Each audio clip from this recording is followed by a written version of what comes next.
With Evercade, you can play over 500 games across more than 60 cartridges, and we've been continually releasing new collections for the platform since 2020. If you're new to Evercade, you might not have taken the time to explore some of the games that came out earlier in Evercade's lifespan, and if you're an experienced veteran, it might have been a while since you spent some time with these games. That's what our Highlight of the Month program is all about. Each month, we'll be picking out an individual game from our back catalogue and showcasing it directly from the Evercade menu. You can play the game for free, even if you don't own the cartridge it's on, until the next Highlight of the Month shows up. It's a great chance to catch up on some titles you might have missed, or learn a bit more about some games you might not have played for a while. And it's a great opportunity for the community to all explore a game together at the same time.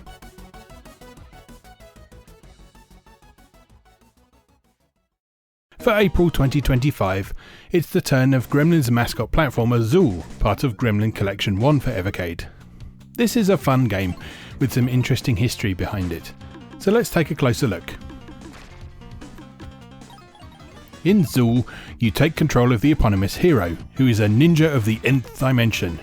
The nth dimension, supposedly, is everywhere all at once, and is where imagination comes from. Zool is the guardian of this dimension, in charge of protecting creative thought and positive action from evildoers. When Zool was first announced, the main character was misinterpreted by many gaming magazines of the time as being an ant, but in fact he's nothing of the sort. Behind the ninja mask, he is a green-skinned gremlin-like creature, which of course is simply a reference to developer Gremlin. It's unclear where this misinterpretation came from other than his appearance, as he was never referred to as an ant in any official marketing material. Zool first came out in 1992, which places it around the height of the mascot platformer craze of the 16-bit era. A certain spiny blue mammal with a need for speed had enjoyed a hit video game a year earlier, and had a sequel on the way that was set to once again light up the software charts. Many developers and publishers decided they wanted a game based around a similar character with plenty of 90s attitude, a focus on speedy gameplay, and large explorable levels to challenge players. Zool isn't a simple clone of another game, mind. On the contrary, it does a number of distinctive things that make it stand out on its own merits. Chief among these is the gameplay focus on collecting items in each stage in order to open the exit. This encourages exploration rather than simply demanding you run to the right as fast as possible, and is a hallmark of platformers developed in Europe throughout the late 1980s and early 1990s. Don't worry though, you don't have to track down every single item to proceed. On the easy difficulty, you only need 25% of the items. On normal, you need 50%, and on hard, you need 75%. The number of items you need to snag is indicated on the status panel at the bottom, next to the letter C for collect. Once you've nabbed all the items, follow the green arrow to locate the exit, which isn't always at the far right end of the level. Zool is a nimble little chap with plenty of moves at his disposal. As well as running left and right with the D-pad, he can also slide along the floor by pushing a diagonally down direction. He can fire projectiles and punch with X and jump with A. If you hit B while Zool is in the air, he can perform a spinning attack that will help you defeat airborne enemies. He can also cling onto walls and climb up and down them, or jump off them to reach other areas. Take some time to master controlling Zool, and you'll be zipping around the levels in no time. You'll come across a few pickups in your journey through Zool's colourful worlds.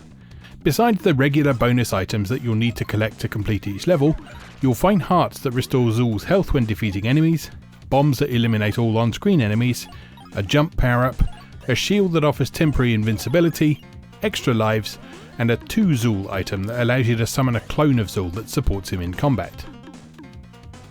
Also watch out for the checkpoints that appear in each stage, which allow you to respawn from partway through the level if you lose a life. To activate one of these, walk up to it and punch the button to turn on the light and activate the checkpoint.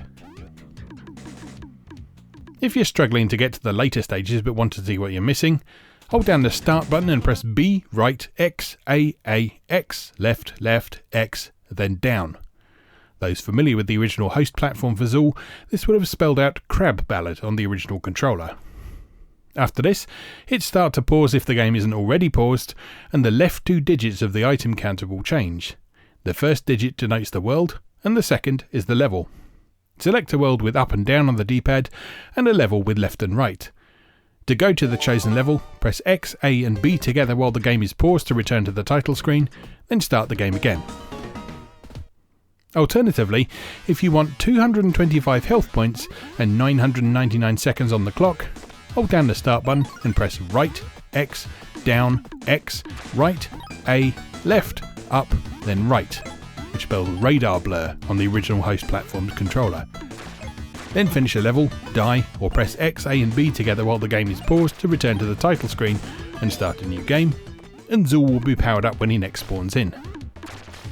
Both of these cheats remain enabled even after a game over if you use the button combo to return to the title screen. If you quit out of the game or reset it via the in-game menu, you'll have to put them in again. With that, you should be ready to tackle the challenges of Zool. Save us a lollipop. To get started with the Highlight of the Month program, just update your Evercade EXP, EXPR, VS, VSR or Alpha to the latest firmware version via the system menu. Then navigate to the EXP, VS or Star logo on Evercade Alpha on the left side of the main menu and access it from there.